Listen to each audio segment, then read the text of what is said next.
a 1, a 2, a 3, a 4.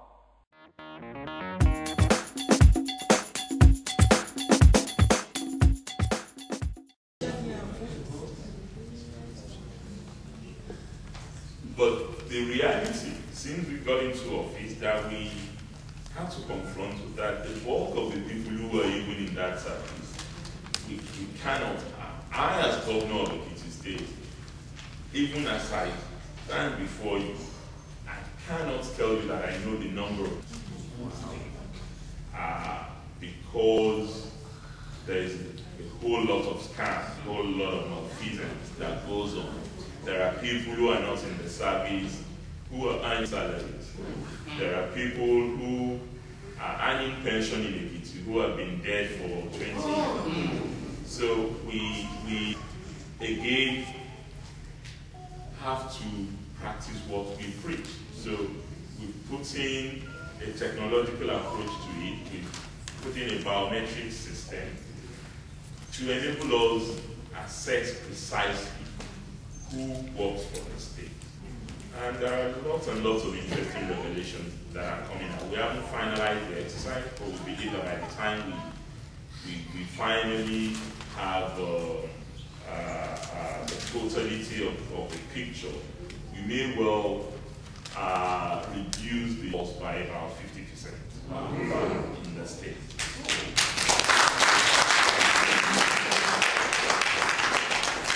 Of course, that's not exactly a popular thing for a politician. As a matter of fact, it's a very dangerous thing for a politician, because the civil service in Ekiti is, I don't want to call it a political service, but it's a politically influential service. Because, as you all know, outside of farming, which is our mainstay, the bulk of our professional educated people will be found in the civil service. And they do have a lot of influence in their own communities and constituencies. Because when anything happens, they are the ones that the candidates will go to, or the community people themselves. So if you remove one, it becomes a big exercise.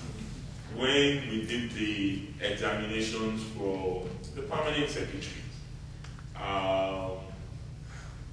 one local government ended up having 6 permanent secretaries. And we have 16 local governments. And the local government did that because many of the people from the local government who are in the service came tops in the exam that we set. And I made it clear that if you pass the exam, you stay. So we can't change the rule midway. So Idosi local government ended up having 6 permanent secretaries. And of course, if you know my relationship with Idosi local government, you would expect that they will be the first people that I will sack coming into government. But I know that Idosi people really don't have anything against me. There's nothing wrong with your own son in a political context. So, and that was my explanation to people, that I am not here to witch hunt people. They did very well in the examination, so they should stay. They are now the ones who need to act in accordance with their conscience. So that's what we had to deal with in terms of establishing a framework and ensuring that the civil service is better managed, is much more professional, and is determined to deliver the agenda of the government of the day. And I think so far, so good. We are confronting a lot of challenges in that area. But what it also calls for is a compact with our people. So, don't have anything to do with government. We are insisting that you don't have to wait forever before you get a feedback from government. And if you don't get a feedback immediately, an explanation must be given to you why you're not getting that feedback.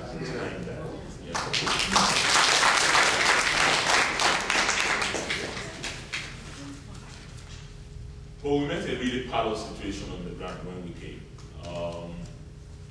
I've had us to talk about this in several fora, and I know that those who are on the internet will have also read some of it. Ekiti naturally is not the most buoyant state in Nigeria. We are number 2 from below. When you're talking about federal allocation, averagely about 2.5 billion, both federal and internally generated revenue comes to Ekiti every month. And we have a wage bill of about 1.9 billion. That clearly is unsustainable. Especially when you also have roughly another 300 million that we used to service debt from previous administration. And on top of that, we're being asked to pay 18,000 naira minimum wage, which is not a lot of money. 18,000 minimum wage is $120 roughly. And I don't think anyone here in the United States would earn $120 and think that he's earning something fantastic. But it's a different setting. I think we need to acknowledge that. But whatever the setting is, $120 a month is not a living wage. Yeah. And we clearly have to consider that. However, we also can only pay from the resources available to the state, which is why we need to undertake all of the measures that I talked about earlier to ensure that the people we're really paying are the people who deserve to be paid, are the authentic staff and workers in the state. So we don't want to dwell on all of those challenges, but they are there, and they are practical ones that we must confront. We're carrying a dead body of somewhere in the region of about 30 billion, which of course was accumulated over the 3.5 years of Mr. Shegun's time, but mostly tied to the unfinished road projects that dot all around the state. And of all of those road projects, about 4 altogether, only 6 were completed by that administration. And the 6 that were completed, some of them are going bad already.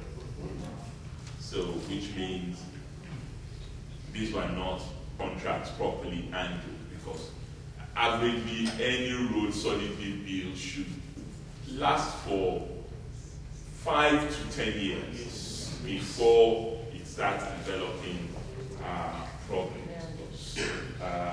Those are issues that one has to deal with, and as a leader, we are going to hold the people responsible for that accountable. We're not apologetic about it. We will do. We just don't want to do it in a haphazard, irresponsible manner. We want to do it in accordance with the rule of law and due process. Because as I always say to our people, I am a product of the rule of law. It would be difficult for me to go against the grain in whatever I do. That's on governments. Of course, infrastructure development is very critical to our people. Roads, water, electricity, these are things that very visibly show when a government is in office. And when you people commend the government.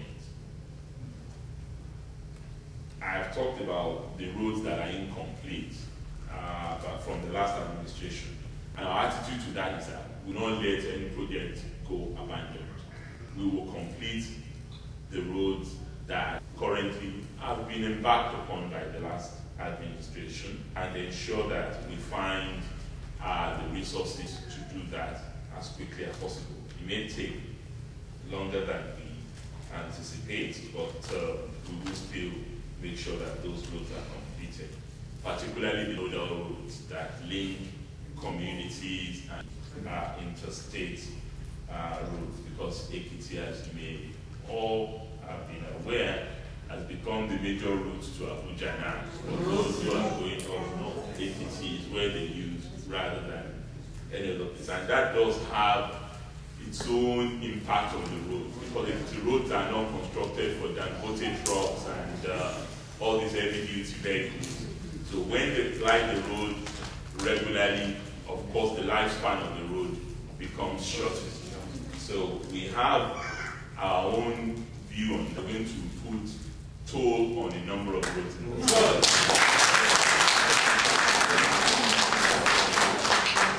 But we cannot, of course, ban them from using the road, because these are, some of them are federal, some of them are local, state, but we can at least determine that if you use our roads, you should contribute to the maintaining of the road.